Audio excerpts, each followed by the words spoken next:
Hi, I'm Renee from Heliconia. Welcome to my kitchen. Today I'm going to be taking you through some of the design features of my kitchen, and I'll also be giving some tips and tricks if you are thinking about designing your own kitchen too. At Heliconia, when we start the kitchen design process, we look at three main areas, and they are function, form and feel. And so when I designed my own kitchen, I decided to break it up into 6 main features. And those zones, or those 6 zones, is what I'm going to talk you through today. So we're going to cover function first, then we're going to go into form. And by form, I mean the materials that I've used throughout the kitchen. And then finally, I'll talk about the feel that I've tried to create. The first zone that I wanted to take you through today is the island bench. The island bench is, I guess, a really key space for our family. We spend a lot of time around this, whether it's breakfast, lunch or casual dinners. And for that reason, I decided to keep my sink on the back run. Some people love to have their sink in the island, but for me, I wanted to keep all my mess on that back run because we do spend a lot of time around here. I might be making lunches here, serving cheese platters for friends whilst we're having afternoon drinks. So it's a really multifunctional space. From a dimension perspective, it's 2.8 metres by 1.3 metres, so it's a really sizable island and fits perfectly into this space. Some of the other features that I wanted to take you through are the curves that we've introduced here. I just wanted to soften the edges, given that we would sit around the entire length of the bench. You can see that if I move this chair, you actually can sit 8 people around this entire space. So talking about curves, for this stone, this is a beautiful stone from a company called Talith Stone. It's called the Arabescato Borghini. It's a new stone, and I decided to add these curves not only on the edge, but also the profile is a curved profile. You'll also see underneath, there's a curved timber veneer profile here with a shaker profile detail.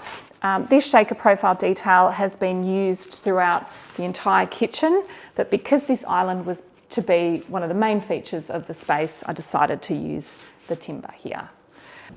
So in this space, this is where I keep my cutlery, my plates, my Glad wraps and some other little pieces. You can see here I've lined the inside with timber. This is actually a really cost-effective way to store knives and forks, but it also provides really easy access when I am serving up dinner or when I'm entertaining. Zone 2 is our cleaning zone. When we design our kitchens, we always like to consider a dishwasher and a bin either side of the sink. And so I have put my dishwasher, which is semi-integrated, on the left-hand side of the sink. I have a double sink, and then I have a really large bin on the right-hand side of the sink. Underneath the sink, we give our clients options of drawers or cupboards. I personally way prefer drawers, and although they are slightly more expensive, I find them really functional for storing lots of things that we need under the sink, whether it's garbage bags or soap or dishwashing detergent, dishwashing tablets, whatever it is. So the drawers are a fantastic feature for me because it means I'm not losing things right at the back of those cupboards. We've also included a black tap and a black sink. This is an undermount sink, and it is a double sink. I also sometimes put a drying rack on the right hand side and put my washing up, so it's also hidden and below bench.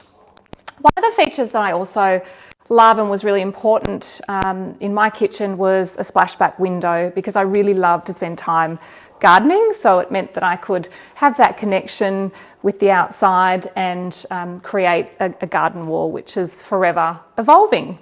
Zone 3 is my cooking and preparation zone. I have this really lovely wide space between my sink and my cooktop.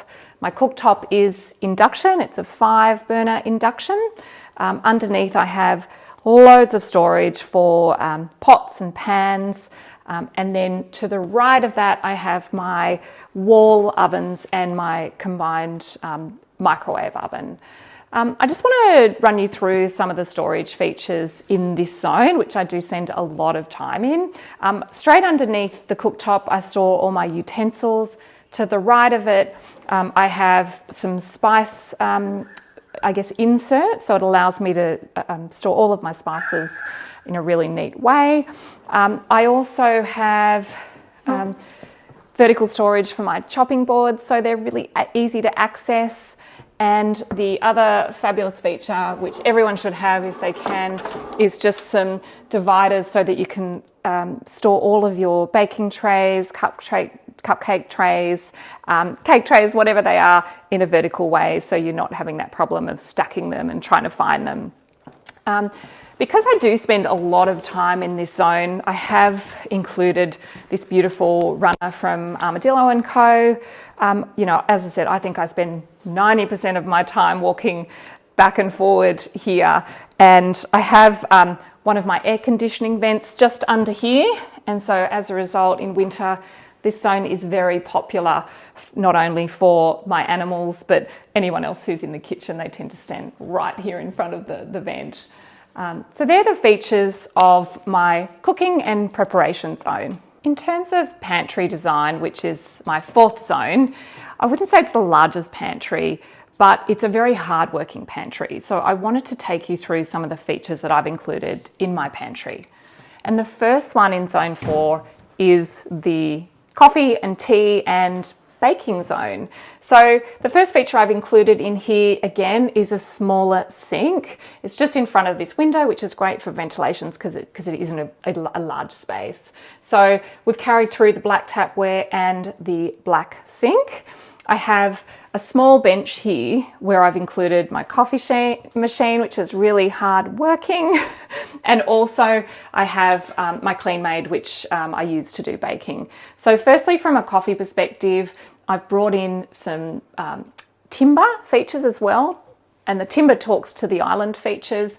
It's also a really nice way to display coffee cups and my tea and coffee, so they're really easy to access.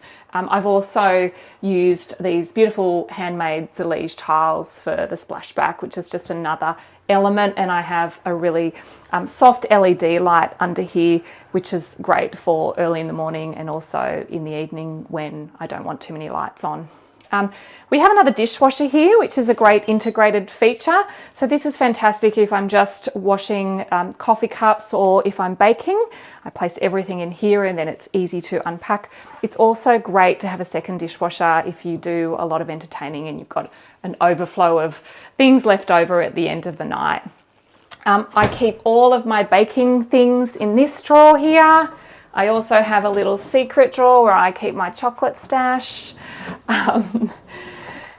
And this is a great space that I use for baking.